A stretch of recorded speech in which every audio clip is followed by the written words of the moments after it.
예, 오늘 우리들에게 주실 하나님의 귀한 말씀은 마태복음 8장 23절에서 27절 말씀입니다. 모두 찾으신 줄로 알고 제가 봉독하겠습니다. 배에 오르심에 제자들이 쫓았더니 바다에 큰 놀이 일어나 물결이 배에 덮이게 되었으되 예수는 주무시는지라. 그 제자들이 나와 깨우며 가로되 주여 구원하소서, 우리가 죽겠나이다.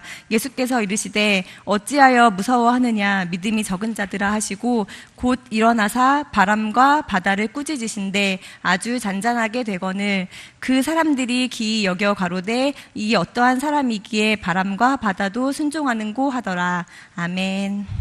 오늘 오전에 복 있는 풍랑이라는 말씀을 전했었는데, 지금 현재 풍랑 가운데 살아가는 이런 그리스도인들이 많이 있기 때문에 그 풍랑, 육신의 질병의 풍랑이고 어떤 삶의 물질의 풍랑도 있고 어떤 여러 가지 환경의 풍랑들이 있지 않겠습니까? 그래서 그 풍랑을 만났을 때 어떻게 해야 될 것인가 라고 하는 풍랑을, 내 인생의 삶 가운데 일어나는 풍랑을 잠잠케 하는 원리를 좀 소개하려고 하니까 말씀을 잘 받기를 바랍니다. 오늘 본문에 관한 분명한 중심 주제가 뭐냐면은 풍랑을 만나면 믿음을 가져야 된다는 거죠. 목적이 뭐냐? 믿음의 원리가 무엇인지 깨닫게 하는데 목적이 있습니다. 도대체 믿음의 원리가 뭐냐? 여기에 대한 동기입니다. 풍랑을 만났을 때 믿음을 가져야 된다. 믿음의 원리가 이런 것이었구나 깨닫게 되면 풍랑을 잠잠케 할 수 있는 그런 능력이 생기기 시작하는 거예요. 어느 날 예수님께서 제자들과 함께 배를 타시고 호수 저편으로 건너가자라고 말씀하십니다. 그래서 제자들은 노를 저어서 건너편으로 향하는데 행선 도중 예수님께서는 잠이 들어 주무셨다 이렇게 말해요. 그래서 배 안에서 이 제자들은 노를 저어서 열심히 그 목적지를 향해서 가는 중에 주님은 주무시고 계셨다라고 하는 거예요.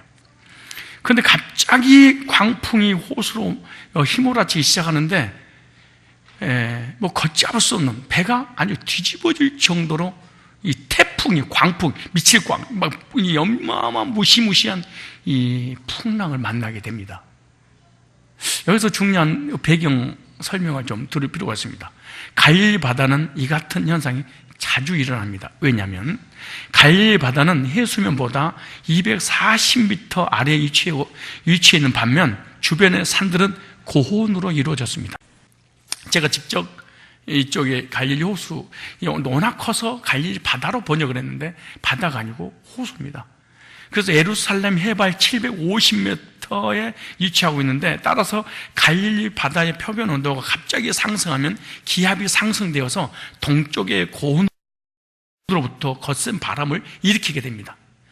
여기서 불어오는 거센 바람이 이 같은 거센 파도를 일으키기도 하죠.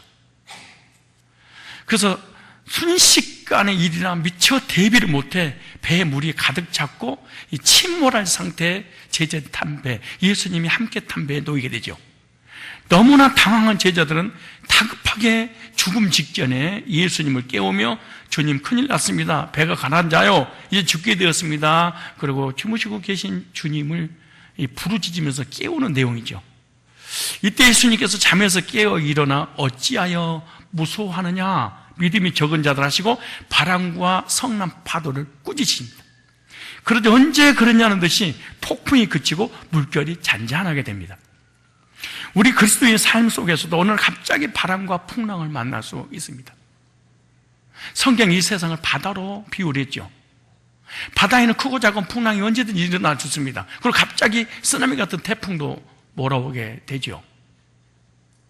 우리 인생의 항로 가운데, 우리 인생의 삶 가운데 세상이 바다라고 비유를 했다면 우리 세상에 살아가는 날 동안에 크고 작은 엄청난 바람들을, 갑자기 풍랑을 만날 수 있다는 원리를 우리에게 교훈해 주고 있는 거죠.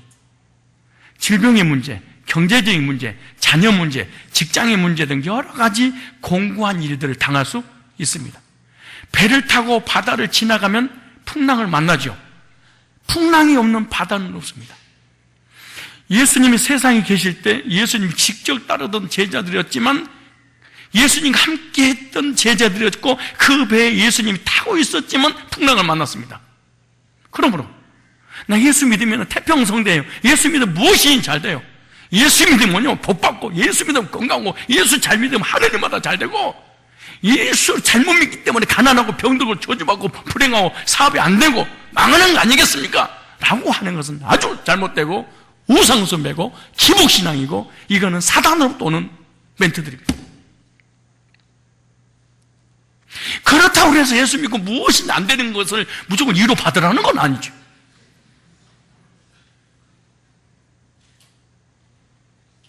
신사도나 인터컵이나 이런 이단들의 이는 그 번영 신학이라고 하는 이 오순절의 계통의 교리를 받아들여서는 안 됩니다.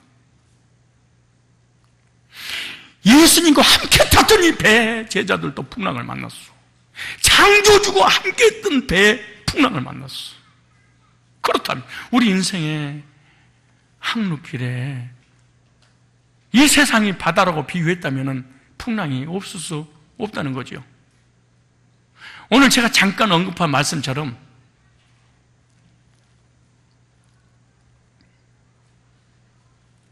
죄인들은 겸손할 수 없다. 겸손한 죄인은 없다. 예나 어른이나 배웠든 못 배웠든 가졌든 못 가졌든 사람은 죄인이기 때문에 교만할 수밖에 없다는 거예요. 언제 겸손해지냐? 얻어 맞으면 겸손해. 문제가 터지면 겸손합니다. 명예 있는 사람 명예가 사라지고, 권세 있는 사람 권세가 사라지고, 건강 있는 사람 건강이 사라지고, 사업이 잘 된 사람 사업이 망해 보면 알아. 말 단어 언어 자체가 벌써 겸손해지죠. 언어가. 그래서 하나님께서 우리 인생사 풍랑을 주시는 거예요. 왜? 죽지 말라고, 교만해서 저주받지 말라고. 신자가 됐든 불신자가 됐든 간에 예수님 탄 배에 이런 풍랑이 왔어요. 그리고 고난을 당하죠. 예수님과 함께 배를 타고 가면서도 풍랑을 만났어. 오늘 우리가 구원받은 그리스도인이고 하나님 백성들이지만 우리에게도 우리의 삶에서 풍랑을 만날 수 있고 환난과 역경을 겪을 수가 있습니다. 그래서 오늘 여러분들에게 풍랑을 이기는 믿음, 승리하는 믿음이 무엇인지 말씀을 드리고 합니다. 이걸 평생 우리의 교훈으로 삼고 공식화가 되어서 나의 모든 삶과 환경의 풍랑을 만날 때 여기다가 대입을 시키면 해결될 것입니다. 우리가 어떤 믿음을 가져야 될까요? 또 믿음이란 믿음이란 것이 도대체 뭘까요? 믿음이란 것이 마음속으로 생각하고 있는 것이 믿음이 아니에요. 말과 행동과 우리의 삶 전체가 믿음으로 움직여져야 됩니다. 오늘 우리는 국가적으로, 경제적으로, 사회적으로, 가정적으로, 교회적으로, 개인적으로 풍랑 속에 살아가고 있습니다. 맨날 들리는 귀에 모든 매스컴에서 떠들어대는 모든 내용이 다 풍랑 얘기입니다. 전쟁의 풍랑, 기근의 풍랑, 굶주림의 풍랑, 사고의 풍랑, 사건의 풍랑, 얼마나 많은 풍랑들이 도사리고 있습니까? 사실은 들리는 것이 거의 풍랑 얘기입니다. 이런 풍랑을 만났을 때 어떻게 풍랑을 이길 수 있을까요?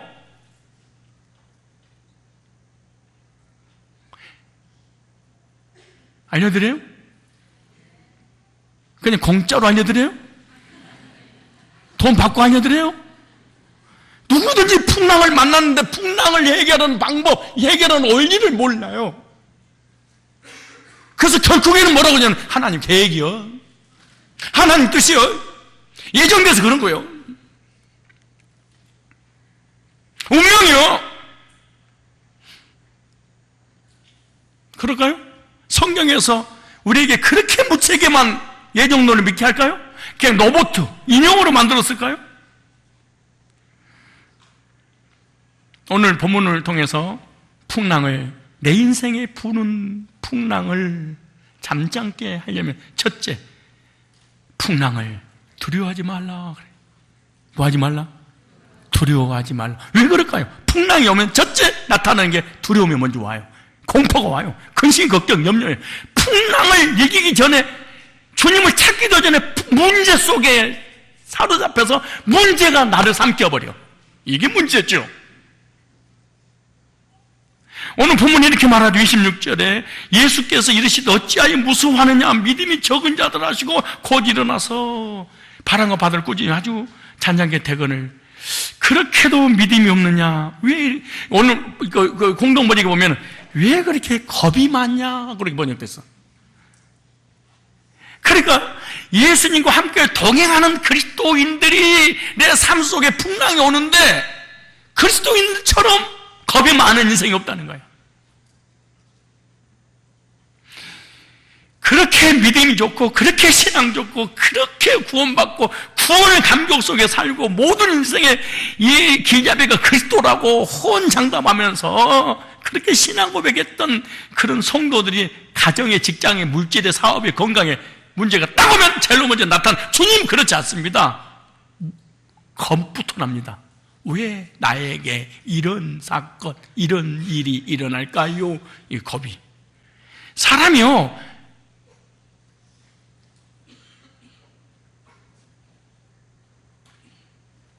일본에서 고문할 때 실제로 그런 고문을 했었답니다.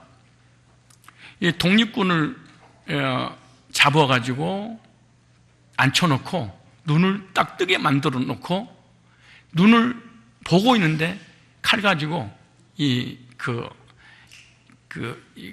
신체 어떤 부위를 갖다가 딱 찔릅니다. 그래 피가 딱 나올 거 아니에요. 조금 찔르는 거예요. 그리고 눈을 감겨놨어. 그리고 찌르지도 않고 물이 떨어지는 소리만 알려줘서 뚝뚝 소리만. 자기 피가 한 방울도 빠짐없이 쏟아 내려가고 있구나 라고 생각하고 두려워서 심장마비로 죽어버렸어요. 안 찔렀는데 무슨 말이야? 미리서 겁먹어서 그런 거예요. 우리 삶권 얼마든지 문제들이 있고 문제들 해결할 수 있는데 그 문제로 겁이 나서 두려움이 터버리는 거죠. 그래서 주님 무서워하지 말라 이렇게 말하죠. 성경에 두려워하지 말라, 무서워하지 말라, 놀라지 말라 이런 성경 구절이 얼마나 많은지 몰라. 이거 불신자들이 하는 얘기가 아니에요. 기적과 능력과 이적을 경험했던 이스라엘 백성들에게, 주님이 함께했던 이스라엘 백성들에게 문제만 터지면 그 문제 때문에 두려워하니까 주님께서 창세기부터 계시록까지 계속해서 반복되는 내용이 뭔지 두려워 말라. 나는 내 하나님이 됨이라. 놀라지 말라. 내가 너를 도와주리라. 내가 너를 굳세게 하리라. 참으로 의로운 능력이 오른 손으로 너를 붙들 거야. 주님께서 명하신 일이니 두려워하지 말라. 여러분, 우리를 죽이려고 택하셨을까요? 살리려고 택하셨을까요? 살려놓고 우리 아이를 엄마 뱃속에서 잉태하고 출산, 이 세상에 딱 내보낸 순간 계속 돌봐줘요. 방치해버리고 버려버려요. 그래서 쓰레기통이 필요해요? 엄마 뱃속에 있을 때보다 나올 때 더 도와줘. 더 관심이 많아.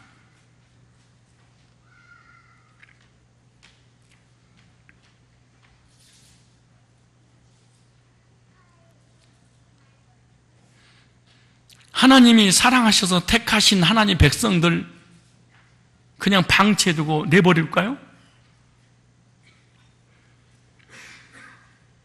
중요한 원리입니다. 우리 인생의 항로에 풍랑을 만날 수 있다. 그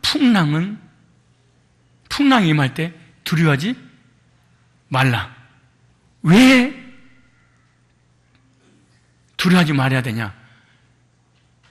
주님께서 풍랑을 잔잔케 하실 뿐만 아니라 그 가는 길 풍랑이 일 것을 주님은 다 알고 계시고 알고 계시니까 편하게 주무셨어. 인생의 항로에 언제든지 풍랑은 있을 수 있습니다. 풍랑을 보고 두려워하지 말라. 저는 우리 교인들을 가장 미워할 때가 있습니다. 뭐 장로님들이 또 누가 됐든 간에, 그리고 어떤 잘못을, 그리고 나도 어떤 피해를 줘도 얼마든지 저는 묵인의 용서를 합니다. 저는 실제 그렇습니다. 근데 언제 용서를 하지 않느냐? 완전히 믿음이 밑바닥에 내려가서 예배의 자리에, 헌신의 자리에, 이 두 가지 자리를 떠나면 저는 그 사람의 믿음을 인정하지 않습니다.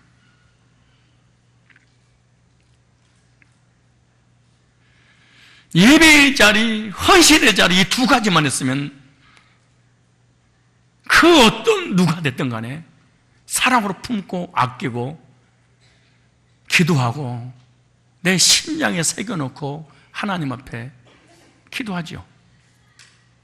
이 두 가지 줄을 놓쳐버리면 우리는 불신자가 되고 마는 거잖아요. 그래서 주님이 그런 거예요. 두려워하지 말라. 주께서 함께 하시니 두려워하지 말라. 주님과 함께 계시니 시험이 오나 겁없네. 기쁨의 근원 되시니 주님을 위해서 삽시다. 풍랑을 만났다면 두려워하지 말자. 풍랑을 보고 두려워하는 것은 풍랑을 바라보기 때문에 그렇습니다. 여러분, 높은 산에 올라가게 되면 어떤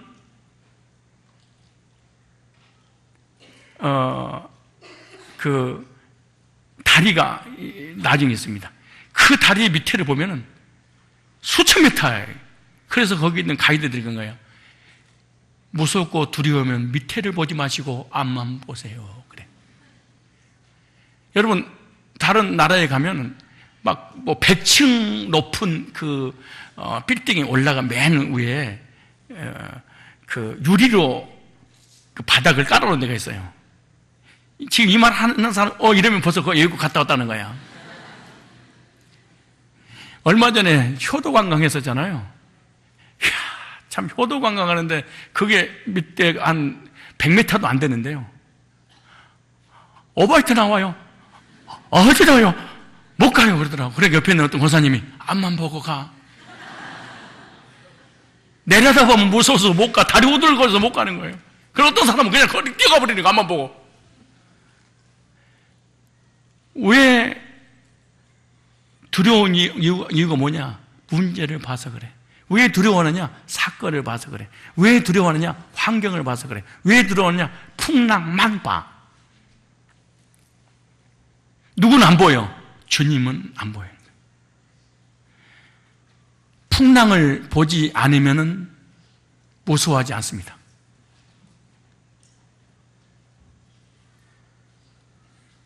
주님을 바라보면 두려움이 사라진 것입니다.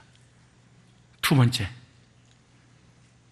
25절에 그 제자들이 나와 깨우며 가로되 주여 구원하소서 우리가 죽겠나이다. 이야, 우리가 죽기 전까지는 주님을 안 깨웠어.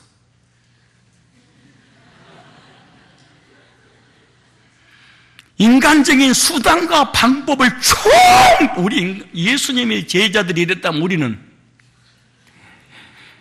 웃는다는 건 정과자고 웃는다는 건 공감한다고 그 얘기잖아요. 동의한다는 거잖아요. 내가 이런 말 했죠. 10,000원만 꿀 때 쓰면 주님 앞에 기도하지 않는다.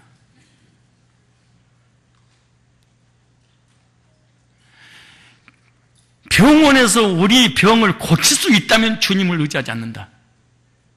설사 주님을 의지한다 할지라도 가능성을 열어두고 기도하는 것이지 주님만 믿지 않는다. 약으로 치료할 수 있는 것은 아예 기도 자체를 안 한다. 제자들이 수단과 방법을 가리지 않고 풍랑과 싸워서 스스로 이기려고 하다가 노력하면 노력할수록 풍랑이 더 거세게 불어닥칩니다. 그때 이제 물에 다 빠져서 배가 뒤집어져서 죽을 직전이니까 주여 죽겠나이다.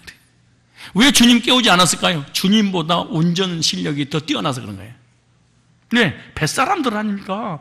얼마나 배에 대해서, 바다에서, 파도에 대해서 잘 알겠습니까?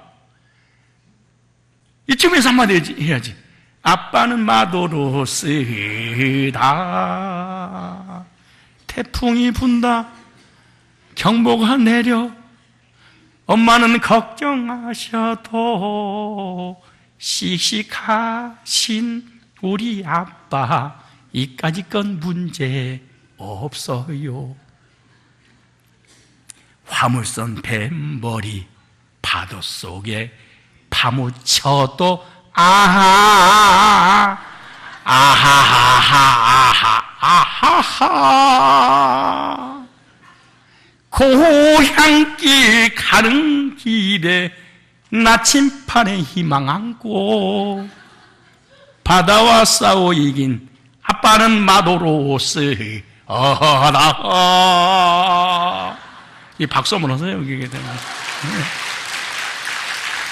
우리 어르신들이 계시니까 오후에는 졸음이 오셔서 이문공연 왔다고 생각하고, 불신자들도 나침판에 희망을 안고 파도와 싸웠는데 우리는 성경의 희망을 안고 싸우는 하나님의 사람들이 그 사람들보다 믿음 더 좋아야 되지 않겠어요?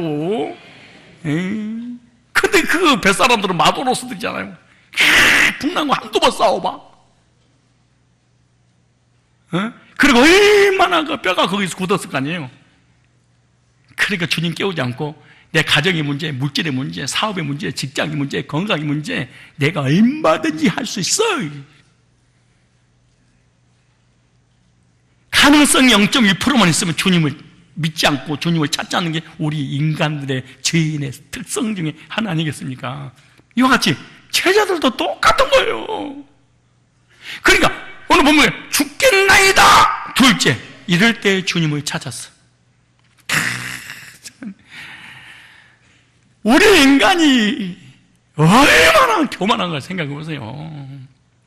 그리고 우리 인간이 얼마나 하나님을 안 찾는가 보세요. 그리고 얼마나 주님이 안 믿어진가 보십시오. 제자들은 풍랑을 만났을 때 죽기 직전에 누굴 찾아? 주님을. 배에서 주무시는 예수님을 제자들이 깨웠어요. 그래서 주님께서 주무시다가 일어나서 파도를 잔잔케 하시잖아요. 중년 원리입니다. 풍랑을 만났을 때 주님을 찾으라.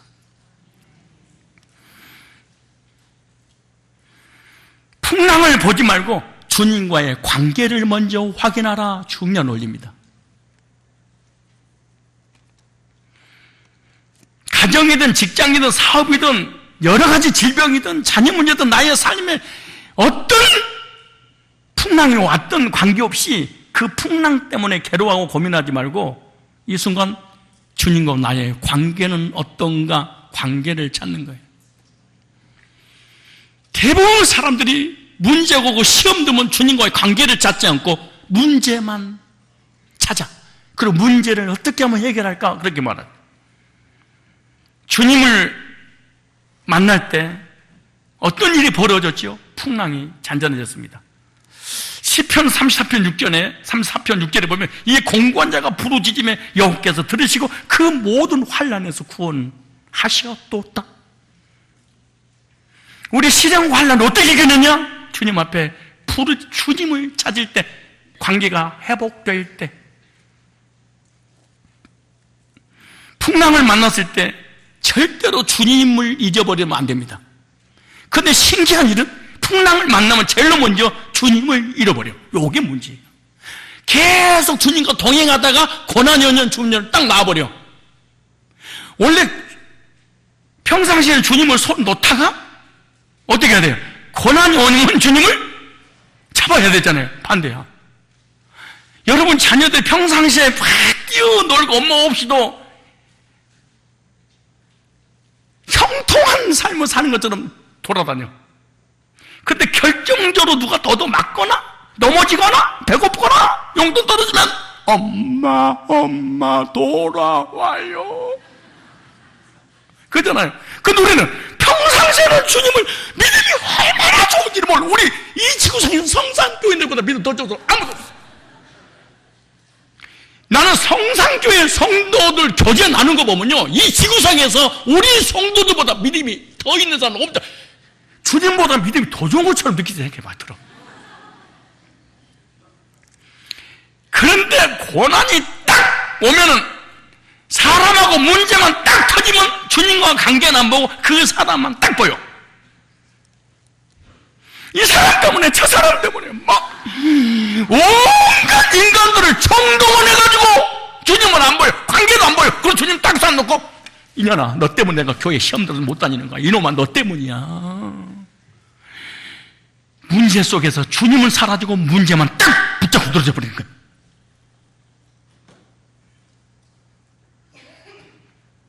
평상시에 주님과 동행하다가 문제 오니까 누굴 놔버려? 주님을.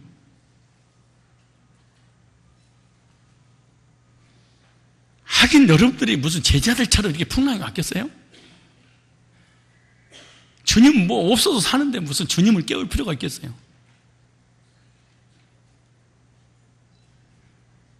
든든한 남편, 든든한 아내, 든든한 자녀, 든든한 물질, 든든한 집, 든든한 직장이 있는데 무슨 주님, 무슨 또 풍랑이 어디가 있어? 이런 설교를 하면 안 됩니다. 풍랑 거는데 풍랑이 있다고 설교를 하면 되겠습니까? 여러분처럼 지금 이런 평화로다 하늘에서 내려오네, 이 사람들 말이야. 에이그 무슨 예수쟁이들이 고난을 받아? 믿음 잘못된 거 아니야 저것들? 에이 저것들 얼마나 믿음이 없으면 저렇게 고난이 와. 하나님을 나처럼 제대로 믿어서 평안하게 살아야지.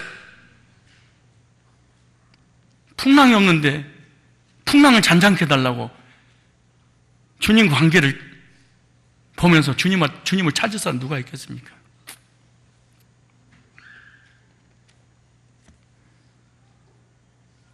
고난이 왔을 때 고난을 보다가 그 고난에 빠지지 말고 주님과의 관계를 먼저 살펴보고, 주님과의 관계가 정말로 구원의 확신과 구원의 감격 속에 주님의 관계가 충만한가 먼저 확인하고, 그렇지 못하면 주님과 관계를 회복하십시오. 그러면 주님께서 나의 삶을 책임지시면서 잠잠하라. 그럼 내 가정의 풍랑도, 직장의 풍랑도, 남편의 풍랑도, 아내도 풍랑도, 자녀도 풍랑도, 내 인생의 삶의 풍랑을 누가 해? 주님이 잠잠하라. 우리 교회도 마찬가지지. 그래서 풍랑을 만났을 때 그랬으면 좋겠어. 이런 노래를 불러야 돼.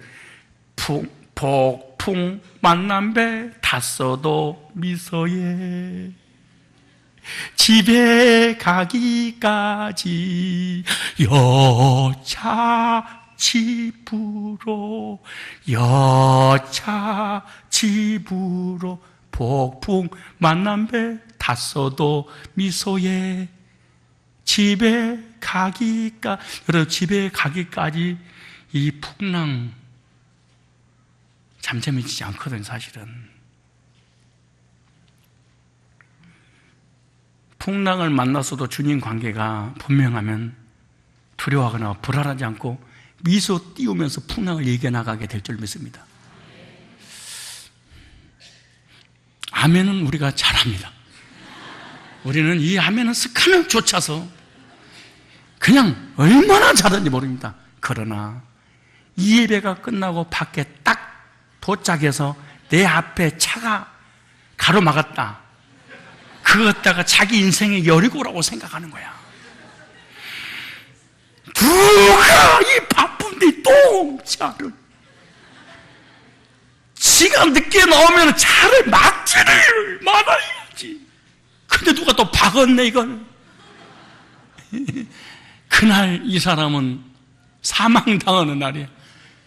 그러면서 또 주여, 야 어떻게 믿음 일부를 못 가냐. 사람의 믿음을 언제 알 수 있는 줄 아세요? 고난이 와보면 알아. 자기 자녀를 보내놓고, 자기 신랑을 보내놓고, 그 꽃다운 젊은 청춘을 보내놓고 이렇게 미소를 띠며 주님을 찬양하며 성도들을 도리 이유로 할 수 있는 사람이 정말로 하나님의 절대적인 주권을 향한 믿음을 갖지 못한다면 이게 가능한 일이에요. 만약에 여러분이라면 30대, 30대 초반에 내 남편이 떠났다고 생각해 보십시오. 꽃다운 20대 하나님 앞에 부름받아 떠난 그 자녀의 부모님 생각해 보십시오. 내가 만약에 그런 주인공이라면 어땠을까요?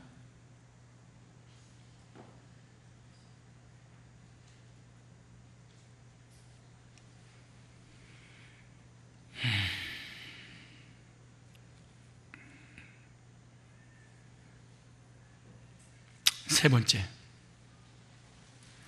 오늘 26절 읽어볼까요? 시작. 예수께서 이르시되 어찌하여 무서워하느냐? 믿음이 적은 자들 하시고 곧 일어나서 바람과 바다를 꾸짖으매 아주 잔잔케 되거늘. 세 번째 대지는 너무 쉬우니까 여러분에게 이 대지의 제목을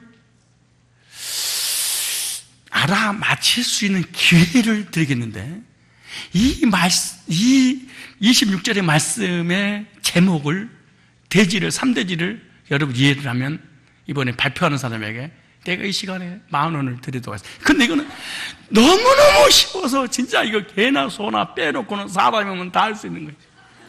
자, 세 번째 대지입니다. 자, 풍랑을 잠잠케 하려면 세 번째 어떻게 할까요? 세 번째. 누구든지, 목회자가 됐든, 목회자 아버지도 누구든지 관계없어요. 이 세 번째 대지를 한번 맞춰볼래요?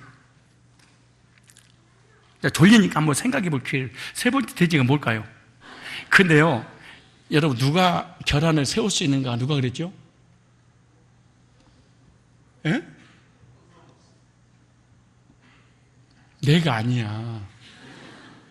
근데 아무도 세우지 못하다가 그 사람이 확 깨버려서 세웠잖아. 그러니까 에이, 이거 아무나 세울 수 있는 거다.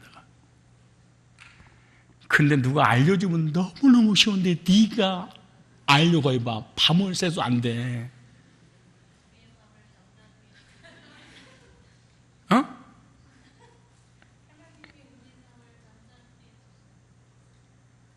아니, 잠잠했잖아요. 이제 잠잠했다니까? 이제 잠잠하려면은 오늘 예수께서 이르시되 어찌하여 무서워하느냐? 믿음이 적은 자들아 하시고 곧 일어나 바람과 바다를 꾸짖으신데 아주 잔잔하게 되거늘. 그러게 나오죠.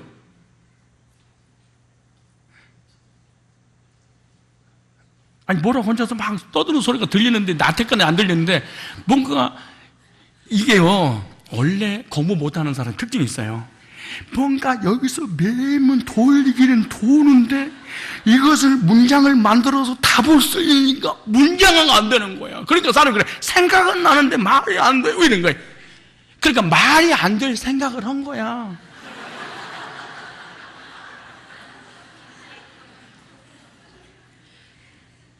이게 기가 막힌 일이거든. 얼마나 답답한 일이겠어. 뭔가 여기서 여러 가지 원리들이 막 돌아다녀. 그죠? 지금 그러고 있죠? 근데 정리가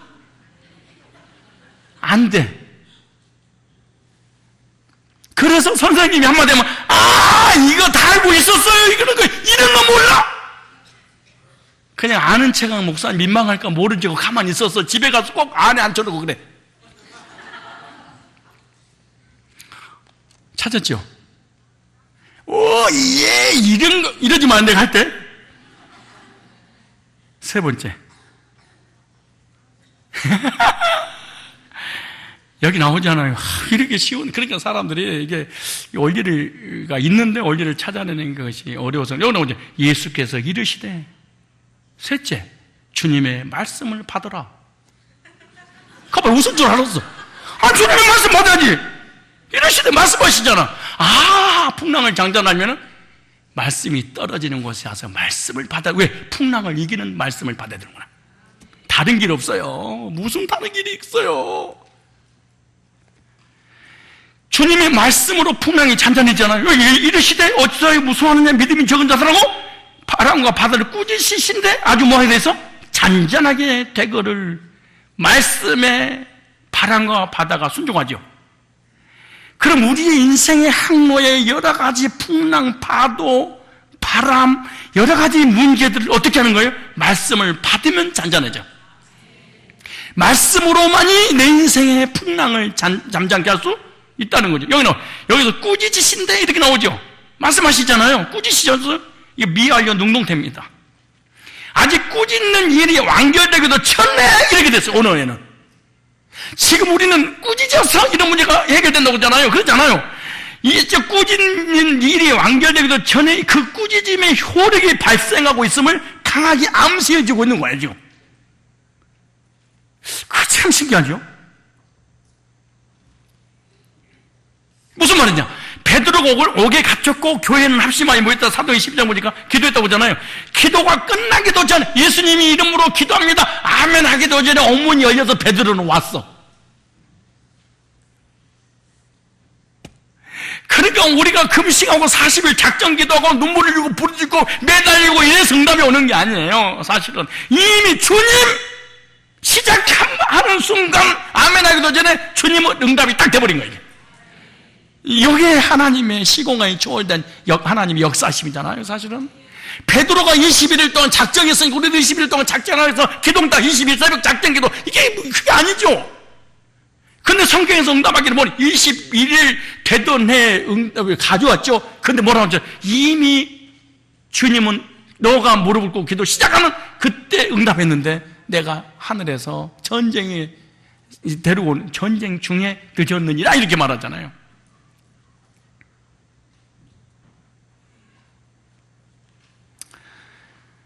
예수 그리스도는 말씀 한마디로 우주와 자연의 질서를 다스리는 전능자이십니다.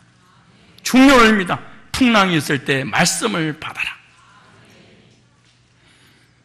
테레비 보고 인터넷 뒤지고 문제를 찾으려고 해결하려고 하지 말고 말씀이 선포되고 말씀이 떨어지는 그 현장에 내가 와 있으면 말씀이 떡도 되고 밥도 되고 명예도 되고 모든 문제를 잠잠케 할 수 있는. 그래서 난 이 사람 인생의 해답, 인생의 응답, 이 사람의 삶이 해결될까 안 될까 보면 말씀 받는 모습 보면 알아요. 아, 이 사람은 죽을 때까지 인생의 문제, 풍랑이 해결 안 된다. 왜?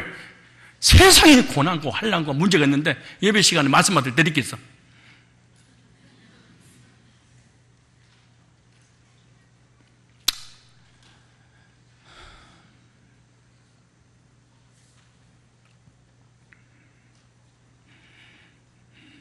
나는 이 사람이 하나님의 사람이 아니고 어떻게 했느냐? 말씀 듣는 태도를 보고 합니다. 아, 이게 거듭났구나.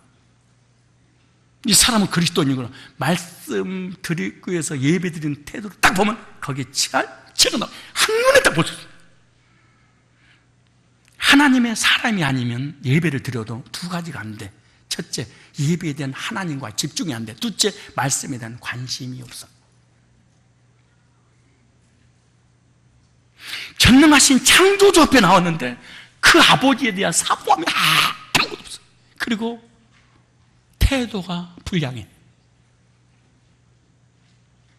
둘째, 그 메시지에 관심을 없고 메시지를 비판할 수 있는 능력만 딱 가져. 그러면 안 돼. 말씀은 하나님이십니다. 하나님이 말씀으로 세상을 창조하셨어. 그럼 우리 인생의 문제 해답도 뭘로? 말씀으로. 문제가 왔을 때 뭘 받아라? 말씀을. 말씀이 풍랑의 해결입니다.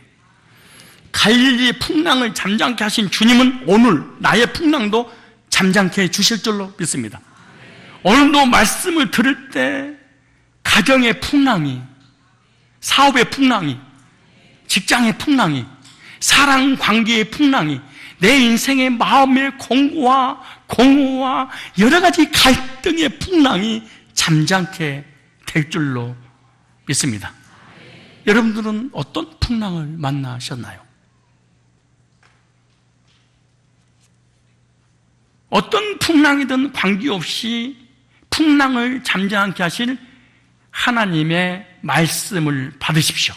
말씀 받기를 사모하고 말씀에서 길을 찾고 말씀에서 해답 받고 응답받아야 됩니다. 그러면 말씀이 떨어지는 그곳에 내가 반드시 있어야 되고, 이 말씀은 오늘 나의 인생의 해답으로 주시려고 하나님이 말씀하셨구나. 말씀이 있는 그곳에 내가 있어야 됩니다. 누구나 풍랑을 만날 수 있습니다. 그러나 성도는 믿음으로 풍랑을 이겨야 됩니다. 풍랑을 만나면 주님을 만나 말씀을 받고 풍랑을 잠잠케 함으로 평온한 우리의 삶을 살아야 될 줄로 믿습니다. 우리 한번 적용 써보세요. 한번 쓰고 마치겠습니다. 첫째,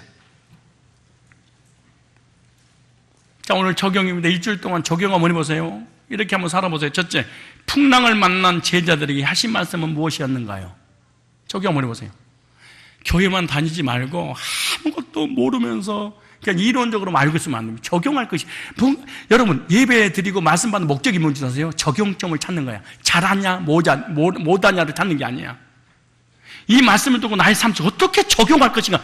적용이 없는 설교와 말씀 공부는 바리새인들입니다. 이론적으로 빠삭한데 적용이 없는 것은 바리새인들이잖아요. 첫째, 풍랑을 만난 제자들에게 하신 말씀이 무엇이었을까? 둘째, 성도는 무엇을 두려워하지 말아야 될까? 뭘 두려워하지 말아야 될까? 뭐를 무서워하지 말아야 될 것인가? 이거 적어놓고 한번 적용을 하셔야 돼. 아니 교회만 다녔다가 다 갔다면서 그러다 마음에 안 들면 교회 떠나불고. 셋째, 내가 만난 풍랑은 무엇인가? 네 번째, 풍랑을 만난 제자들은 무엇을 하였는가? 찾아야 돼. 풍랑을 만난 제자들이 하는 행동들이 뭐였죠? 찾아야 돼. 다섯 번째, 풍랑을 잠잠게 하려면 언제 풍랑이 잠잠해졌죠? 찾아야 돼. 여섯 번째, 풍랑의 해결책은 누구신가? 풍랑의 해결책. 일곱 번째, 주님은 무엇으로 풍랑을 잠잠게 하셨는가? 풍랑을 잠잠게 하셨던 도구나 무엇이었는가? 여덟 번째, 성도는 풍랑의 때 무엇을 받아야 하는가? 누구든지 인생의 항로에 풍랑을 만났는데 그때 나는 어떻게 해야 될 것이냐, 그냥 맨날 그냥 교회만 왔다 갔다 하면서 정말 아무것도 적용이 안 되면서 신앙생활 굳세어려 금순하면서 이러면 안 돼. 아홉 번째, 나는 말씀을 받고 있는가? 기도합니다. 주님, 저희들을 사랑하셔서 말씀으로 믿음의 원리를 알게 하시니 진심으로 감사합니다. 우리 인생 항로에 누구든지 풍랑을 만날 수 있다는 것을 깨닫고 풍랑을 만나면 풍랑을 보지 않고 믿음을 갖게 하옵소서. 풍랑을 때문에 풍랑을 보다가 풍랑으로 인하여 두려워하지 않게 하옵소서. 풍랑이 일거든 풍랑을 바라보지 않고 풍랑을 잠잠케 할 주님을 찾게 하옵소서. 풍랑이 일거든 풍랑이 이길 수 있도록 말씀을 받게 하여 주옵소서. 말씀을 받음으로 말미암아 가정도 직장도 사업도 내 인생의 모든 삶 가운데 잠잠케 되는 역사를 경험하게 하옵소서. 예수님의 거룩하신 이름으로 기도드립니다. 아멘.